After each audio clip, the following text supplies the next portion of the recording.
Halo semuanya, Assalamualaikum warahmatullahi wabarakatuh. Kembali lagi bersama saya Ridho Rahman di pelajaran ekonomi.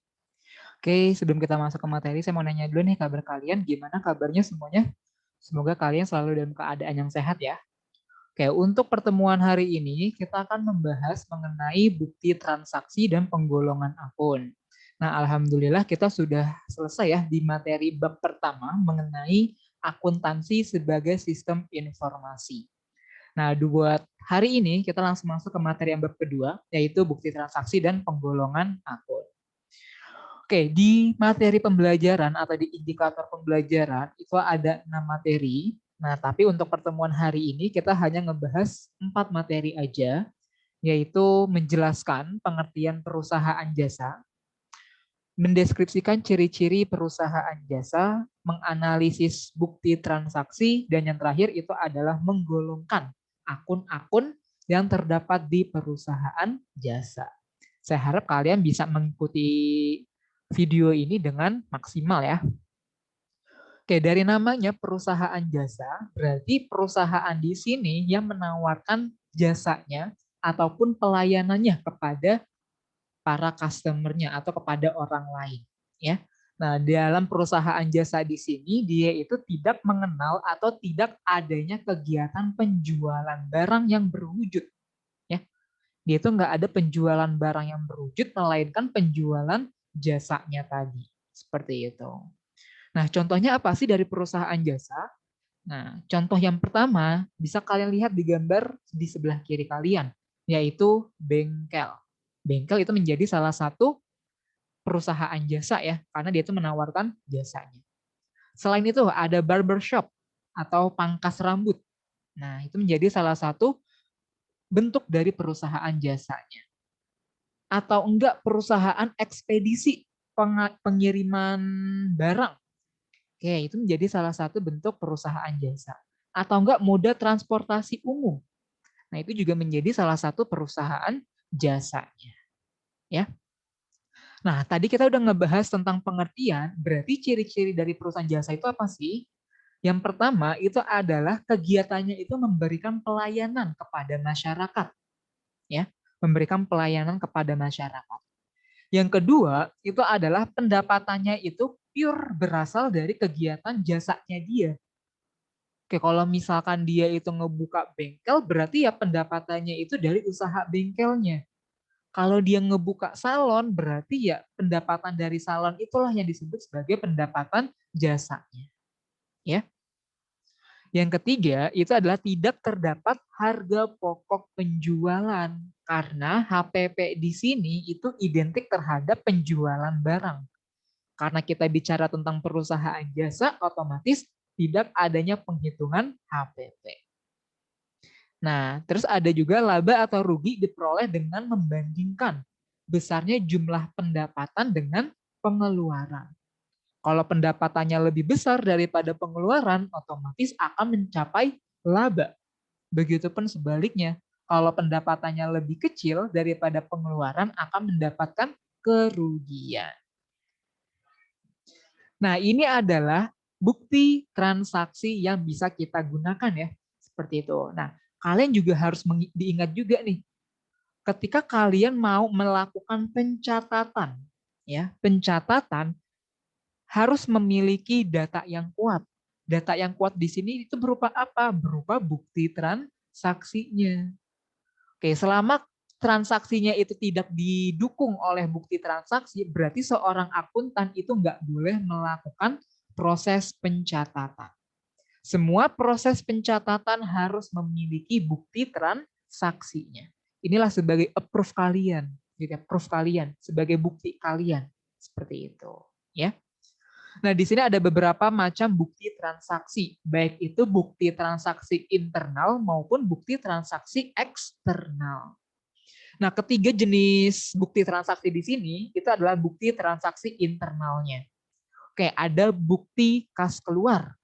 Oke, dari namanya bukti kas keluar. Kas itu berupa uang, sedangkan keluar ya keluar gitu. Berarti kalau bukti kas keluar itu adalah pencatatan atau bukti transaksi di mana adanya arus kas keluar. adanya pengurangan kas, pengurangan uang gitu ya yang dimiliki oleh sebuah perusahaan. Nah, kebalikannya bukti kas masuk berarti adanya pemasukan ya, adanya pemasukan kas atau pemasukan uang di sebuah perusahaan. Nah, terus ada juga memorial. Memorial di sini itu adalah bukti transaksi yang diperintahkan oleh atasan kepada bawahan untuk melakukan kejadian-kejadian yang sifatnya itu internal. Contohnya apa? Contohnya seperti penyusutan aktiva. Oke, ketika kalian menyusutkan aset atau sebuah harta tetap, itu bisa menggunakan memonya di sini. Atau enggak, kita menyesuaikan pemakaian perlengkapan. Itu bisa juga nih menggunakan bukti transaksi berupa memonya. Seperti itu. Nah, tadi kita udah bicara tentang bukti transaksi internal, kita bisa masuk ke bukti transaksi eksternalnya. Oke, yang paling atas di sebelah kiri itu merupakan bentuk dari biliet gironya ya. Seperti itu. Apa tuh biliet giro? Biliet giro mungkin kalian udah pelajari di kelas 10, mungkin saya akan mereview sedikit. Biliet giro itu adalah bukti transaksi secara tunai di mana adanya pemindahan dana. Berarti misalkan saya mau ngebayar ke kalian, berarti saya harus mentransfer dulu nih ya.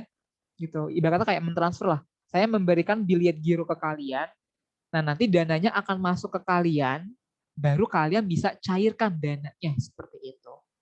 Dipahami? Berarti saya nulis biliet giro, saya tujukan ke rekening kalian. Nah, nanti uang dari saya itu akan ditransfer ke kalian, baru kalian akan mengambil uang tersebut di rekening kalian. Itu yang dimaksud dengan biliet giro. Nah, sedangkan yang di bawahnya cek di sebelah kanan bawah ya. Gitu. Hampir sama dengan biliet giro, bedanya itu adalah kalau biliet giro kan harus masuk ke rekening kita dulu, baru bisa kita cairkan, ya kan ya? Tapi kalau cek di sini langsung, ketika saya menuju kepada nama kalian, saya akan memberikan ceknya nih atas nama kalian. Nah, kalian bisa langsung mencairkan cek tersebut di bank yang saya gunakan, seperti itu. Jadinya itulah perbedaan antara cek dengan biliet giro. Kalau biliet giro itu saya mentransfer dulu uangnya ke kalian, baru bisa digunakan. Tapi kalau cek, saya bisa memberikan langsung ke kalian, bisa langsung kalian cairkan uangnya. Seperti itu. Ya. Nah, kemudian di sebelah kiri atas itu ada kwitansi. Oke, mungkin kalian juga udah pernah mendengar ya, kwitansi berarti bukti transaksi di mana adanya arus kas masuk atau tidak arus kas keluar. Berarti salah satu pihak ada yang keluar uangnya dan di salah satu pihak ada yang masuk nih kasnya atau uangnya. Gitu ya. Jadinya itu yang dimaksud dengan kwitansi. Kemudian ada faktur, di mana faktur di sini itu adalah penjualan atau enggak pembelian yang dilakukan secara kredit. Kalau kredit itu udah dibayar belum? Ya belum dibayar, sehingga akan menimbulkan utang dan piutang nanti. Gitu ya. Jadinya kalau faktur itu kebalikannya dari kwitansi. Kalau kwitansi itu udah adanya arus kas masuk atau enggak arus kas keluar, sedangkan faktur itu belum adanya arus kas yang keluar atau enggak yang masuk. Sehingga menimbulkan tadi piutang dan utangnya. Nah, kemudian ada nota debit dan ada nota kredit. Oke, kalau nota debit dan nota kredit itu pasti bicara tentang pengembalian barang. Mungkin kalau di perusahaan jasa ini belum terlalu digunakan ya bukti transaksi ini, tetapi kalau kita udah masuk ke perusahaan dagang, kita bisa menemukan bukti transaksi yang ini ya, baik itu nota debit ataupun nota kredit gitu. Nah, di sini saya akan mau memberikan cara mengingat saya mengenai nota debit dan nota kredit. Cara ngingetnya itu adalah di nota debit. Di mana nota debit itu ada huruf B-nya, bravo.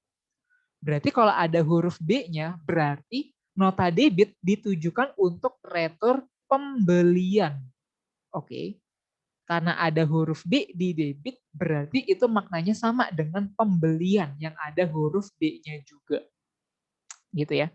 Berarti logikanya itu adalah ketika kita udah ngebeli barang, ternyata barang yang kita beli itu nggak sesuai dengan ekspektasi kita. Kita bisa melakukan retur pembelian yang udah kita beli. Berarti kita bisa mengeluarkan nota debitnya. Gitu ya. Nah, sedangkan nota kredit itu adalah kebalikannya, di mana nota kredit itu untuk retur penjualan, pengembalian barang yang sudah dijual, seperti itu. Ya, jadi kalian bisa membedakan nih antara nota debit dengan nota kreditnya. Oke, terus ada juga rekening koran dan bukti setoran bank. Nah, ini bisa menjadi bukti transaksinya juga.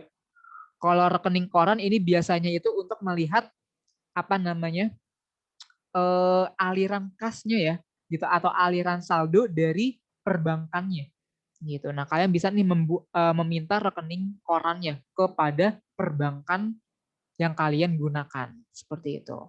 Nah, kalau misalkan bukti setoran bank ini ya kita kayak apa ya, nabung gitu ya sifatnya ya.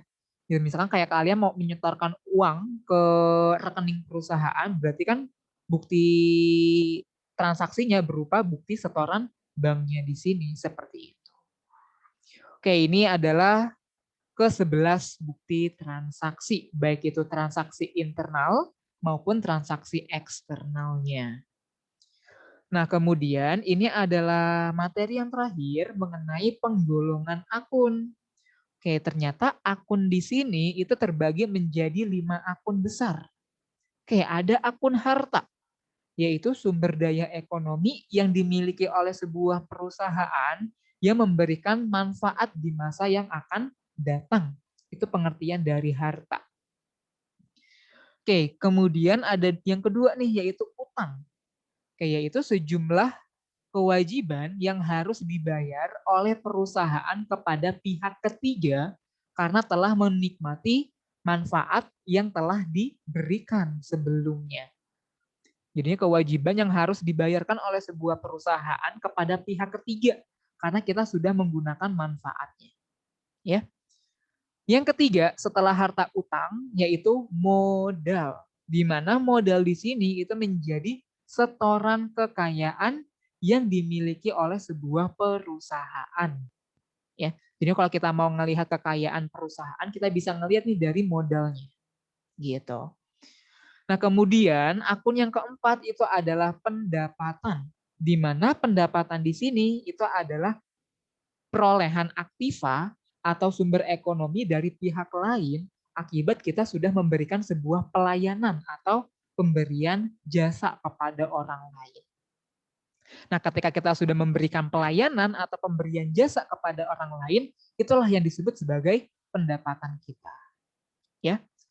Nah, yang terakhir itu adalah beban, di mana beban di sini itu adalah sejumlah pengorbanan yang dikeluarkan oleh perusahaan dalam rangka memperoleh laba. Jadi kalau pendapatan itu sebagai bentuk penerimaan, sedangkan beban itu sebagai bentuk pengeluaran. Seperti itu. Nah, jadinya kalau saya tanya ada berapa penggolongan akun?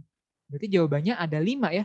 Ada harta, ada utang, ada modal, pendapatan, dan beban. Nah, ini nggak boleh kalian acak ya. Harus sesuai dengan urutan. HUMPB. Harta, utang, modal, pendapatan, dan beban. Seperti itu. Nah, kemudian kita masuk ke jenis-jenis akunnya. Tadi kan baru penggolongan akun secara universalnya ya. Nah, ini kita sudah masuk ke lebih spesifiknya lagi. Harta. Oh, ternyata harta ini memiliki 2 nama panggilan lainnya ya. Selain harta, kita bisa sebut sebagai aktiva, bisa kita sebut sebagai aset juga. Gitu. Oke, harta lancar. Harta di sini terbagi menjadi 4. Ada harta lancar, ada harta tetap berwujud, ada harta tetap tidak berwujud, dan ada investasi jangka panjang. Oke, kalau harta lancar berarti maknanya itu adalah harta atau kekayaan perusahaan yang mudah untuk dicairkan atau yang mudah untuk kita uangkan. Contohnya apa? Di sini ada kas itu kan berupa uang tunai ya. Berarti kalau kita bicara tentang uang tunai, semua kita masukkan ke dalam akun kas. Kayak ada wesel tagih, ada persediaan barang dagang, ada piutang, ada juga dibayar di muka, dan yang terakhir itu adalah perlengkapan. Itu merupakan akun-akun yang ada di harta lancar. Ya. Nah, kemudian ada juga harta tetap berwujud. Harta tetap berwujud. Berarti memiliki wujudnya enggak? Pasti memiliki wujud. Contohnya apa kekayaan perusahaan yang ada wujudnya? Contohnya tanah, ada wujudnya. Bangunan, mesin, kendaraan, peralatan. Nah, itu merupakan akun yang ada di harta tetap berwujud. Nah, di akun harta itu ada akun kontra ya, atau akun yang berkebalikan saldonya, yaitu berupa akumulasi penyusutan. Dari keempat akun yang tadi, dari bangunan, mesin, kendaraan, dan peralatan. Tanah dia nggak memiliki akumulasi penyusutan. Kenapa? Karena tanah di sini memiliki nilai yang semakin tahun semakin meningkat nilainya. Sehingga dia nggak ada akumulasi penyusutan. Tapi sisanya itu memiliki penyusutan. Karena harganya itu semakin tahun semakin berkurang. Gitu ya. Nah, setelah harta tetap berwujud, kita masuk ke harta tetap tidak berwujud. Di mana tidak berwujud berarti nggak memiliki wujud. Contohnya apa? Ada hak cipta, ada hak paten, ada goodwill, ada hak merek, ada franchise, dan lain-lainnya. Itu merupakan bagian atau akun-akun yang terdapat di bagian harta tetap tidak berwujud. Gitu ya.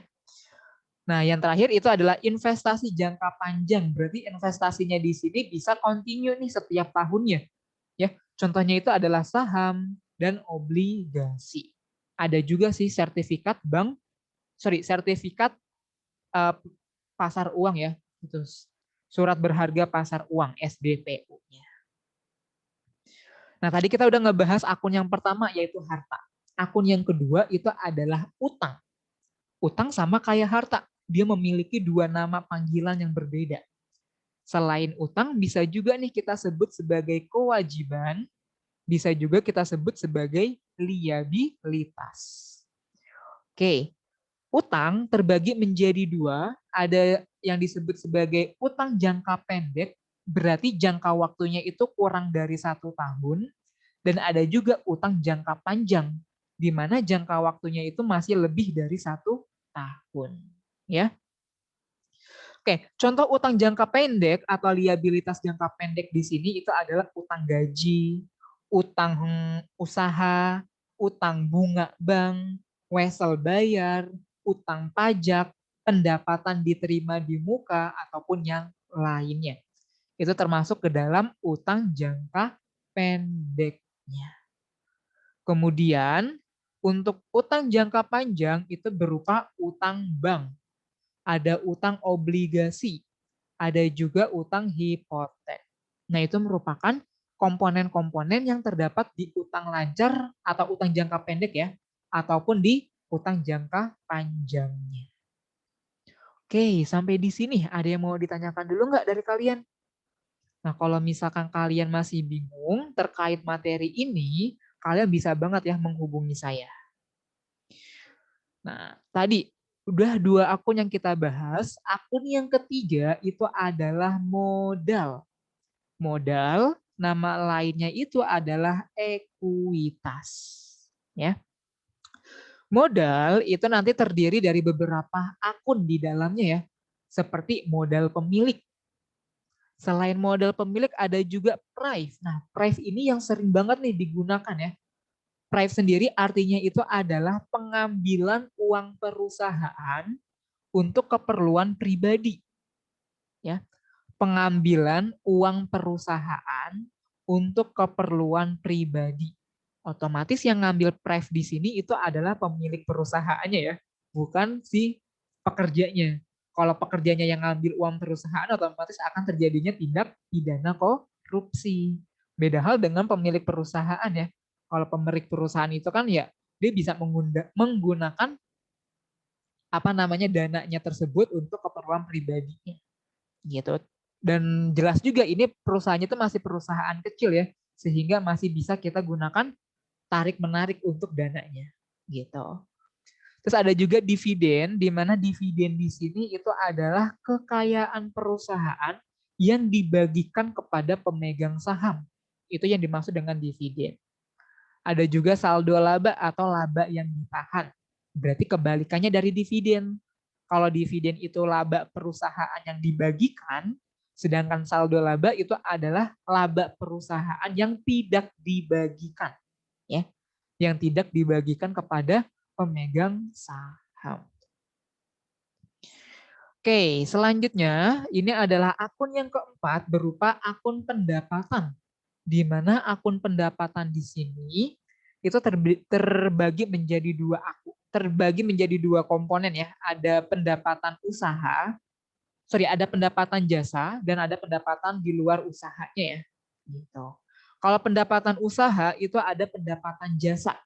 Berarti pure dari kegiatan usahanya dia atau jasanya dia. Sedangkan pendapatan di luar usaha itu contohnya kayak apa? Contohnya itu kayak tadi ya, pendapatan bunga atau enggak keuntungan penjualan aktiva tetapnya. Itu akan dicatat di pendapatan di luar usaha. Seperti itu. Nah, akun yang terakhir itu adalah akun beban, di mana akun beban di sini terbagi menjadi dua jenis. Ada beban usaha atau beban operasional, dan ada juga beban non-usaha atau beban non-operasionalnya. Oke, kalau beban usaha berarti beban untuk kegiatan operasionalnya ya, seperti beban gaji, beban sewa, beban iklan, ataupun yang lainnya. Sedangkan untuk beban non-operasional atau beban non-usaha itu beban yang dikeluarkan selain dari kegiatan usahanya ya.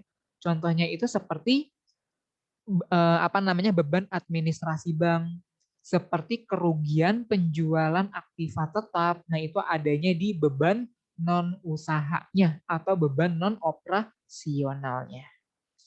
Oke, nah ini adalah penggolongan akunnya ya, gitu. Ada akun harta kodenya 1, utang kodenya 2, modal kodenya 3, pendapatan kodenya 4, dan beban kodenya 5. Ya. Di sini kenapa ada tanda bintang? Oke, tanda bintang di sini itu menandakan bahwa dia itu adanya di perusahaan dagang. Sedangkan kita masih di perusahaan jasa. Berarti yang bentuknya atau yang dikasih simbol bintang itu nggak usah kalian pikirkan. Oke? Nah, sampai di sini ada yang mau ditanyakan dari kalian semua?